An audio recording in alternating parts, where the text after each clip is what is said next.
যারা মজা করছে বা যারা বলছে যে ছোট পর্দার অভিনয় শিল্পীরা বা ডিরেক্টরে কেন বড় পর্দায় যাচ্ছে, এটা তাদের মানে মেন্টালি তারা অনেক বেশি মানে দরিদ্র, মানে ঠিক আছে, মানসিকভাবে দরিদ্র হলে মানে এই ধরনের কোশ্চেন করাটা বা বলাটা খুব স্বাভাবিক একটা বিষয়, বা জানাশোনার অভাবও বলা যেতে পারে না। ধরেন একসময় তো রেডিও নাটকও হতো, শ্রুতি নাটক, রাইট? তো তখন কেন হতো? তখন হচ্ছে যে এই মাধ্যমটা তখন এক্সিস্ট করতো, এই মাধ্যমটা অনেক মানুষ রেডিও শুনতো।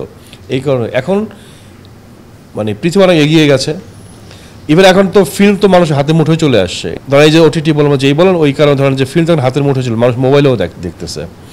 সো পৃথিবীটা আসলে কোন দিকে মানে টার্ন করতেছে, এইটা যদি আপনি অবগত না থাকেন তাহলে অনেক ধরনের ধরেন যে ব্যাকডেটেড চিন্তাভাবনা আপনার ভিতরে ভর করা শুরু করবে।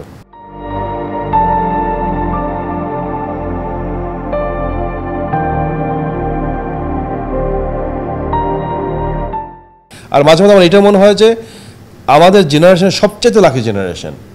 এরকম লাকি জেনারেশন পৃথিবীতে কখনো ছিলও না, ভবিষ্যতে আসবেও না। কীরকম দেখেন, প্রত্যেকটা মাধ্যম মানে চেঞ্জ কিন্তু দেখতে, আমি পার্সোনালি আমি কলের গান দেখছি, কিন্তু কলের গান আমি নিজে কলের গান শুনছি।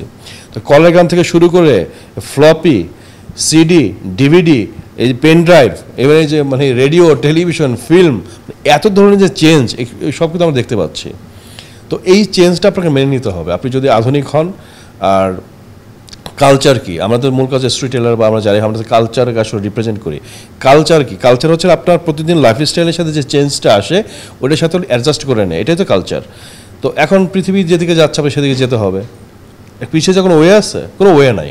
এই আধুনিক যুগে এই সময় এসে এখন আর নাটক, ওটিটি, ফিল্ম, আর্টিস্ট, ডিরেক্টর আলাদা এই ফরম্যাটটা না, ইন্টারন্যাশনাল আর এক্সিস্ট করে, ওয়ার্ক করে না।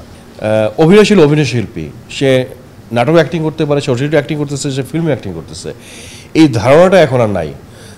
ওই কয়েকদিন শাকিব খানও দেখলাম যে একটা ইন্টারভিউতে বলছে যে এই বিষয়টা মানে মানে এখন আর ওয়ার্ক করে না, মানে কে কোন মাধ্যমে অভিনয় করে এটা আসলে ফ্যাক্ট না, এবং কে কোন মাধ্যমে ডিরেকশন দিচ্ছে এটা কোনো ফ্যাক্ট না, ইকুয়াল হয়ে গেছে। ব্যাপারটা হচ্ছে এরকম যে আপনার মূল কাজ হচ্ছে স্টোরি টেল করা, অ্যাক্টরের কাজ হচ্ছে অ্যাক্টিং করা, ডিরেক্টরের কাজ হচ্ছে স্টোরি টেল করা। এখন সেই স্টোরিটা যখন একটু ছোটো আকার হবে, সেটা ধরেন এই নাটকে ইন্ডাস্ট্রিতে হচ্ছে, একটু মিডিয়াম আকার হলে সেটা ওটিটি চলে যাচ্ছে, এটা যখন বড় হচ্ছে তখন ফিল্ম আকারে রিলিজ হচ্ছে। মূল কাজ কিন্তু স্টোরি টেল করা, এবং অ্যাক্টর অ্যাক্ট্রেস মূল কাজ হচ্ছে কি অ্যাক্টিং করা। সো পার্থক্য এতটুকু যে একটু ছোট পরিসর, মিডিয়াম পরিসর, বড় পরিসর, কিন্তু মূল কাজ কিন্তু একটাই, স্টোরি টেল করা। সো এই ভেদাভেদটা এখন আর নাই।